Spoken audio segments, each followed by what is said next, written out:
Hello everyone and welcome back to another illustration video. So we all know Final Fantasy Tactics, originally on the PlayStation.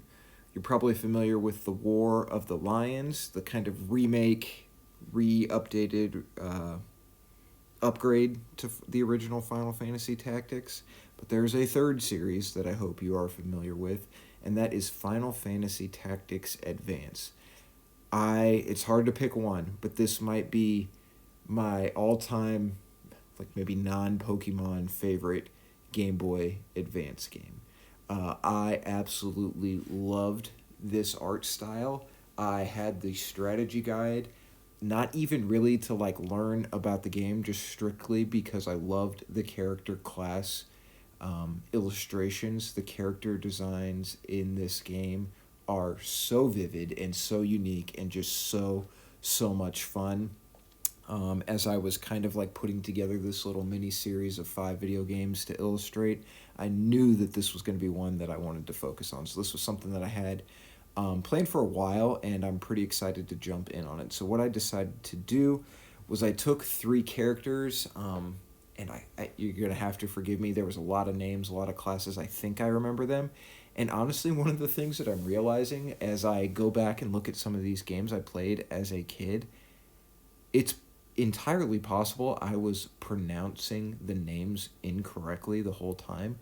So I thought, and maybe I'm still pronouncing it wrong, I thought this character's name was, well, renamed it after myself, but the canon name I thought was just March, like the month, but maybe it's like Marsh with like kind of like a soft S in there.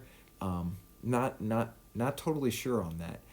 But regardless, super fun character design, and the colors are just absolutely outstanding. So much fun to work with. So I went with something way more pastel than I would normally go with, and I went with a much more painterly brush, as opposed to some of like the harder pastels that I've been using. This is one of my favorite things I've made probably in a while. This sword, I don't know what's going on. I don't know what I did to translate it. It looks like a gusher inside of a glass fishbowl sword. I'm not even sure. Mine looks maybe more like a stone pillar column Greco-Roman type inspired thing, but either way, just super fun, and I really like how this one turned out. And honestly, I like how all 3 of these turned out. So next, I can't remember this class characters. I think it started with a B. Probably should have looked it up beforehand. I was really torn between the Dragoon and the Gladiator originally, but my favorite class in like any of these kind of games is generally like the Paladin, kind of Holy Knight class, and I believe that this one was the closest for that group, and I think this is the Templar. So I've got kind of like a, I don't know, short spear sword situation there. Um, yeah, I'm not even quite. It's kind of like hooked. Not even quite sure what you would call that. But this class is very reptilian in nature, and oh gosh, just making this armor was so much fun. These kind of like random, not random, but like controlled chaotic rendering lines, I think work so nicely for what I'm going for here. I also switched to like a dark brown ink instead of just a straight black, and I think it helped with a very overall storybook feel that these games had. And if you take a look at some of the sprites from it, like, you'll know exactly what I'm talking about. The world that was created here was just so vivid.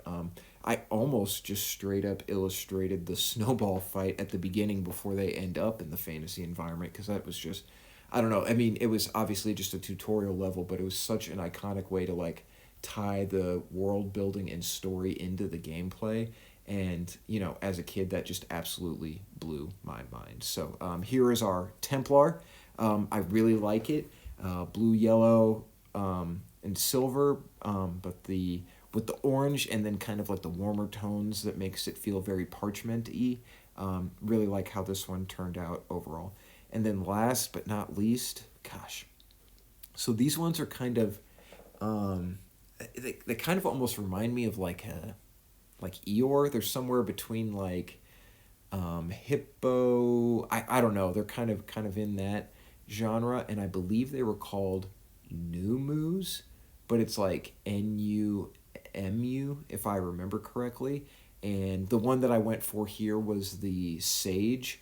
At my recollections of playing this game are not perfect, but I vaguely remember you had like, in addition to all like your traditional stats for an RPG, with the tactics elements here, you had like a movement number and like a jump number, and this was like how many tiles and how much terrain a character could cover in a single move. And I remember the sages had some of the best stats, pre-item equips for that in the game. So you would learn like all these crazy spells, and then you could switch to this class, and you had a lot of HP and a lot of just mobility available to you, in addition to some really powerful spells. I think this character learned Ultima, if I remember correctly, but I don't know. It's been a while. Some really fun colors here. These storybook colors.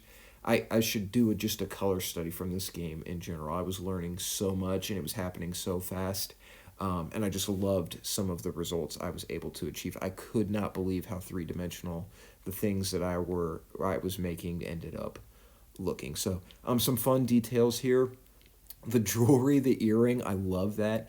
The bandages on the hands, the sashes, the even kind of like cream colored cloth instead of just leaving that pure white. I absolutely love that. So I dropped my three characters all facing the same direction, kind of like when you would line them up at the start of a battle, like onto a piece of parchment, stamp the logo on there, and just put it all together. I really, really like this one. This video game series has been super fun. These are some of my favorite characters and favorite properties. But in terms of like quality of illustration, I really like what I did with this one.